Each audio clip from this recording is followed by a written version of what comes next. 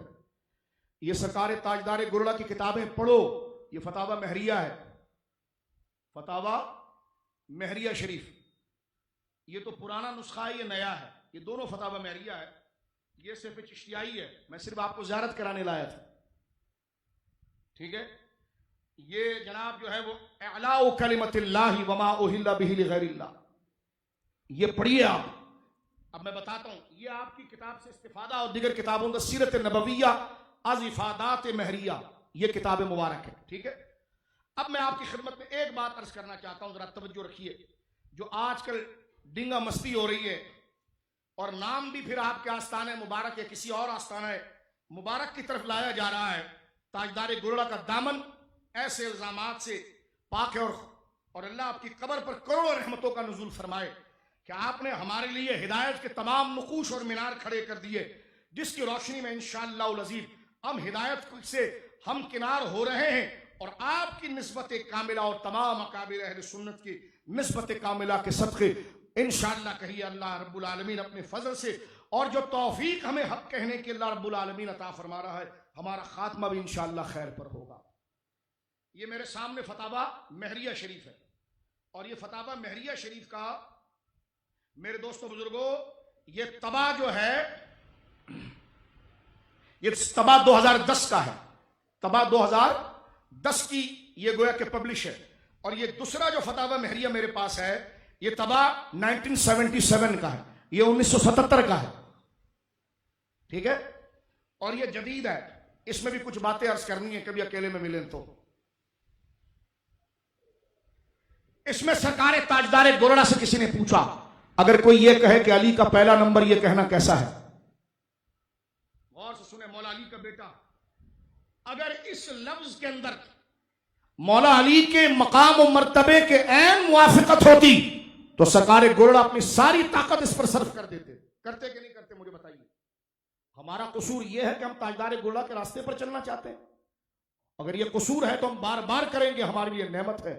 نعرہ تکبیر، نعرہ رسالت، استاد العلماء حضرت مفتی اعظم مفتی رفیق الحسنی صاحب قبلہ دامت برکاتہ۔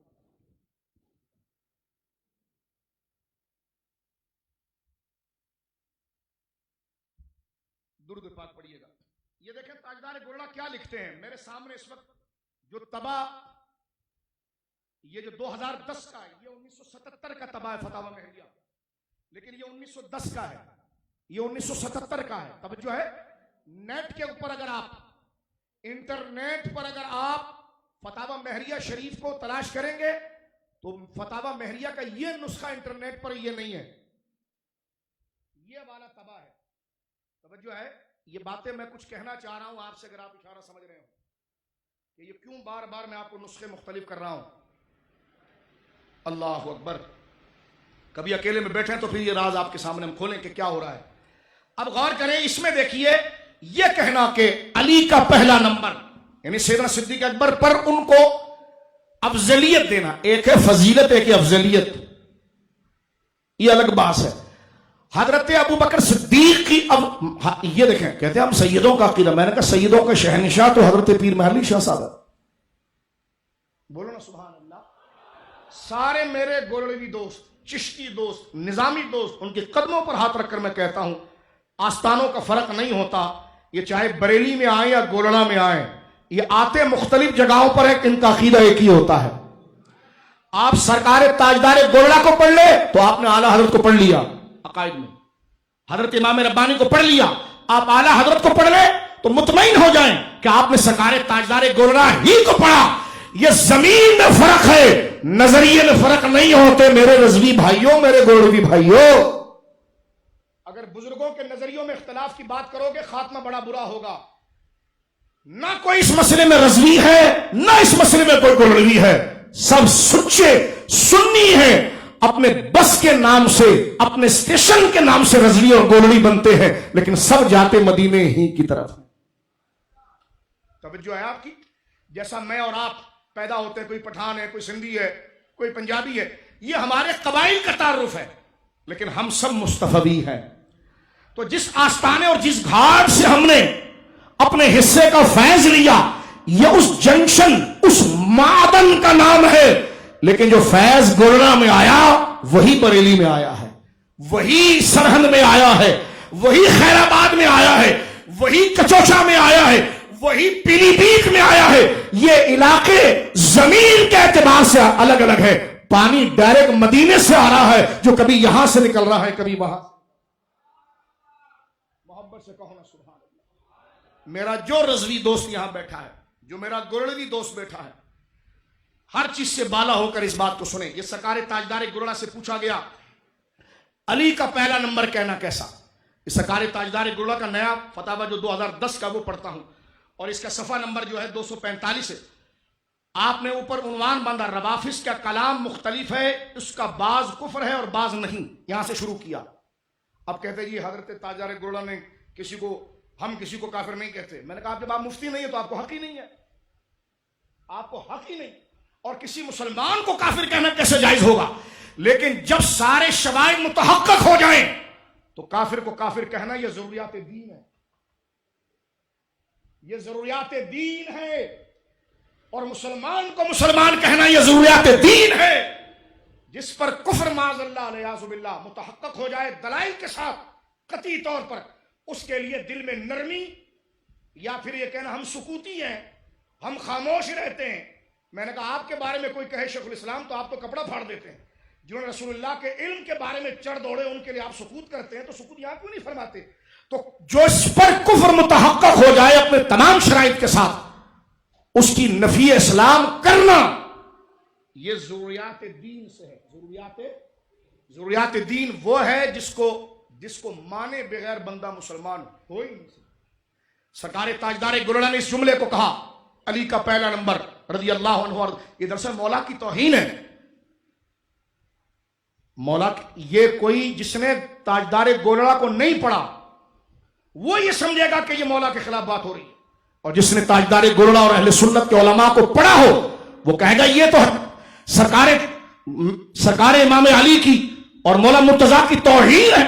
مولا مرتضیٰ نے پہلے کہا تھا میرے لیے دو بندے آئیں گے, ایک میرا جو مقام ہے اس سے مجھے گرانے کی کوشش کریں گے, مبغض مفرط فرما, اور فرما ایک وہ ہے جو مجھے بیجا بڑھائیں گے اور بیجا بڑھا کر غلو کر کے میری توہین کریں گے. دونوں ہلاک ہو جائیں گے, اور ایسے نور چہرے والے بزرگ جو ہے وہ اعتدال پر قائم رہیں گے. بولو سبحان اللہ. سرکار تاجدار گولڑا کہتے ہیں جب یہ ہوا تو آپ فرماتے ہیں کہ یہ کہنا کہ سیدنا علی رضی اللہ تعالیٰ عنہ حضور سے افضل ہیں تو یہ بات کفر ہے. یہ لکھتے ہیں, فرماتے ہیں لیکن آگے اس تفصیل کو آپ لے کر چل رہے ہیں, اور اس میں روافض کے جو ان کی حرکات ہے, اور جو یہ جملہ کہتے ہیں کہ جناب علی کا پہلا نمبر, اس کے بارے میں سرکار تاجدار گولڑا رضی اللہ تعالی عنہ وردہ عنہ اس بات کو لکھتے ہیں. فرمایا یہ شیعہ کی بدعات میں سے ہے, شیعہ کی بدعات میں سے. تو اب کیا رہ جاتا ہے اس میں؟ اب ہمارا قصور یہ ہے کہ ہم اہل سنت و جماعت کے راستے پر چلنا چاہتے ہیں.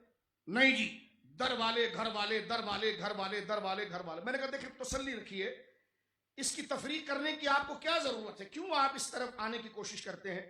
یہ خواجہ نصیر الدین نصیر صاحب کی کتاب ہے, جو اس خاندان کے علم کے امیر ہیں.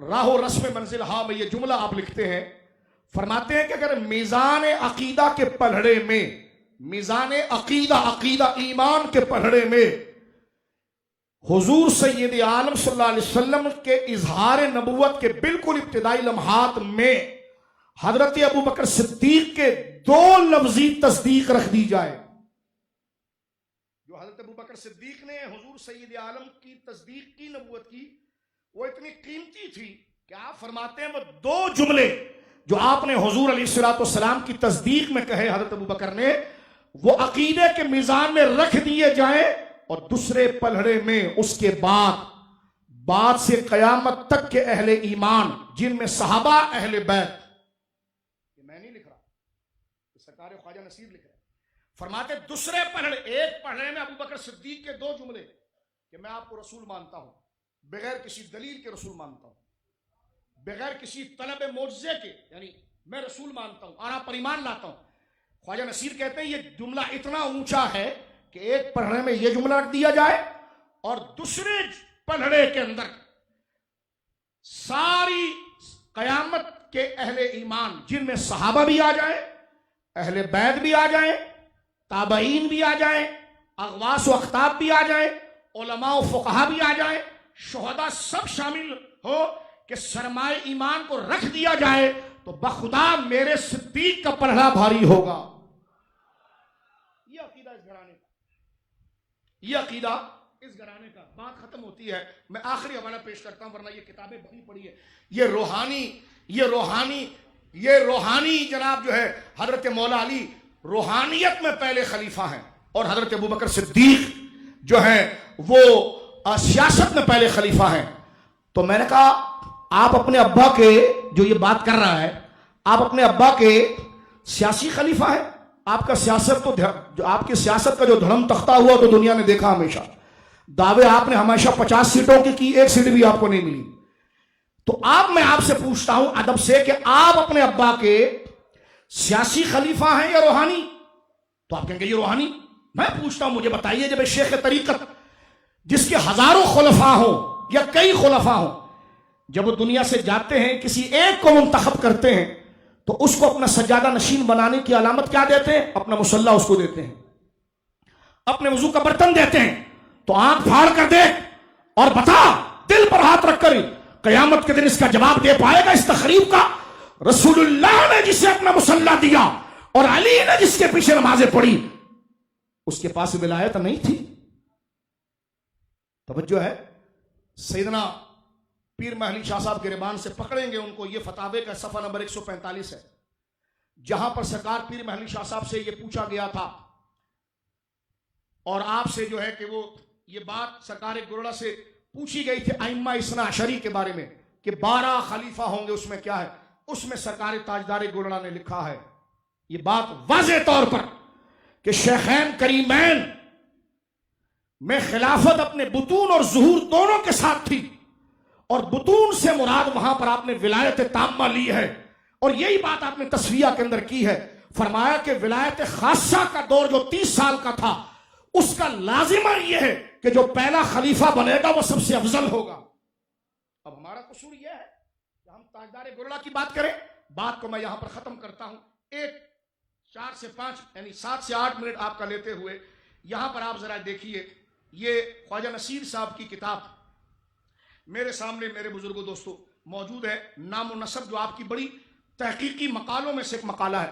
کچھ دن ہمارے کراچی کے اندر ایک گپ ماری گئی، اور اتنی بڑی گپ جو اکابر کے ساتھ اتنی بڑی دھاندلی، اگر اس کے خلاف نہ بولے تو قیامت کے دن ہمارا گریبان پکڑا جائے۔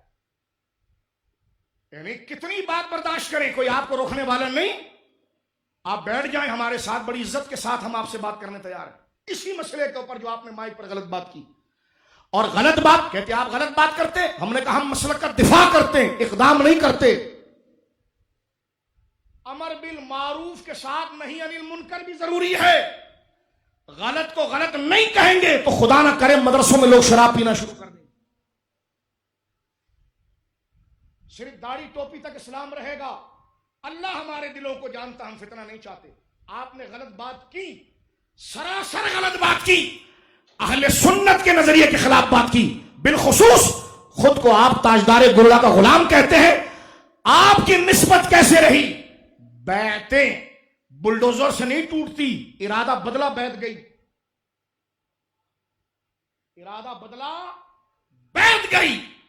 بحمد اللہ تعالی ہمیں یہ ناز حاصل ہے، ہم فخر کرتے ہیں تاجدار گرڑا کی بارگاہ میں جب جاتے ہیں، جہاں لوگ جوتے اتارتے ہیں نا وہاں ہم پگڑی چھوڑ کے جاتے ہیں اپنی، کہ کس شہنشاہ وقت، کیونکہ ہم نے ان کی کتابوں کو دیکھا، ان کے علوم کو دیکھا۔ آپ کے پیر و مرشد نے جب کہا مہر علی تفسیر لکھ تو کچھ دن کے بعد لوٹ کر آئے، فرمایا حضور میرے بس میں نہیں۔ فرمایا کیوں؟ فرمایا قرآن کی تفسیر لکھنے کے لیے جب قلم اٹھاتا ہوں